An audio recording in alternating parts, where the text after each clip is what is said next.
Breaking news sa NBA World. Eto mga boss, kung hindi pa kayo updated sa mga nangyayaring trades, akong bahala sa inyo. Explain natin lahat mga boss sa mga kaganapan sa mga nangyayaring trades dito nga sa NBA.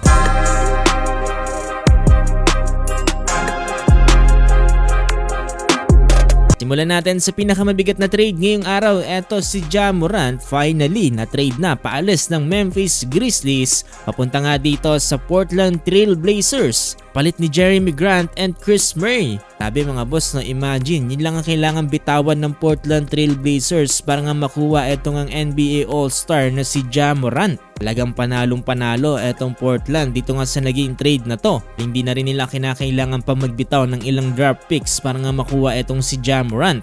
Kaya kaabang-abang din ang magiging duo dito nga ni Ja Morant at dito nga ni Damian Lillard sa paparating na NBA season. Sunod mga boss, etong Atlanta Hawks are declining team option of Jonathan Kuminga's $24.3 million.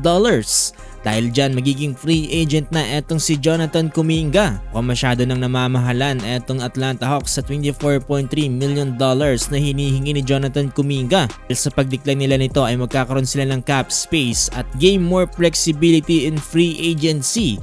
Hindi rin namang muling pumirma etong si Jonathan Kuminga sa Hawks pero sa mababang presyo na kung mag-a-agree sila ng Hawks. Sa kabilang banda naman mga boss, etong si Landry Shamet intends to sign a 4-year $24 million to return to the New York Knicks. Serve din naman ni Shamet mga boss ang $24 million dahil isa siya sa mga nagpakampyon dito nga sa New York Knicks. Para naman sa San Antonio Spurs, etong si Julian Champagnie intends to sign a new 3-year $45 million contract dito nga sa franchise with 2028 to 2029. Decline ng Spurs at ng $3 million team option ni Champagnie to give him a new deal. Serve ng mga players na to mga boss magkaroon ng mga ganitong contract dahil nakita natin ang kanilang performance last NBA playoffs. Para naman dito nga sa Golden State Warriors, eto mga boss, ang kanilang free agent center na si Kristaps Porzingis ay nag-agree to a 2-year $40 million contract extension to return to the Golden State Warriors. Ito ay magtatagal until 2027 to 2028 with a player option in the second season. Bago pa yan ay nauna nang i-anunsyo dito nga ni Draymond Green na i-decline niya ang kanyang $27.7 million player option to become a free agent. Ibig sabihin nito mga boss, ang move na to ay magkakaroon ng flexibility dito nga para sa Warriors to pursue LeBron James in free agency and Anthony Davis via trade.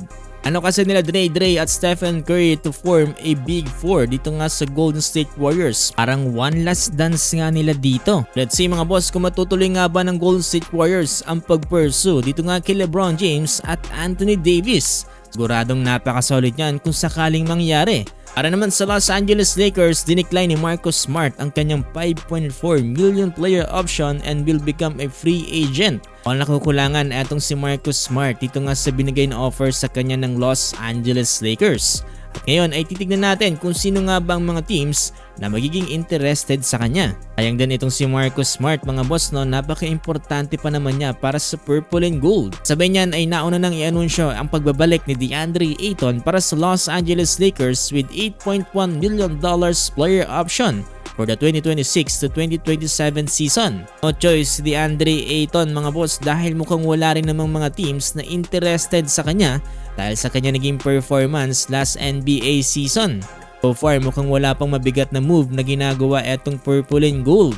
Yan mga boss, abangan natin ang mga susunod na mangyayari dito nga sa NBA. Talagang nakaka-excite ang mangyayari dito nga para kay LeBron James. Pala mga boss, nakikisuyo po ako sa inyo na paki-like po itong ating video at paki-follow na rin po sana mga boss itong ating page dahil magiging malaking tulong na po yan para sa ating channel. Maraming salamat po talaga sa inyo mga boss.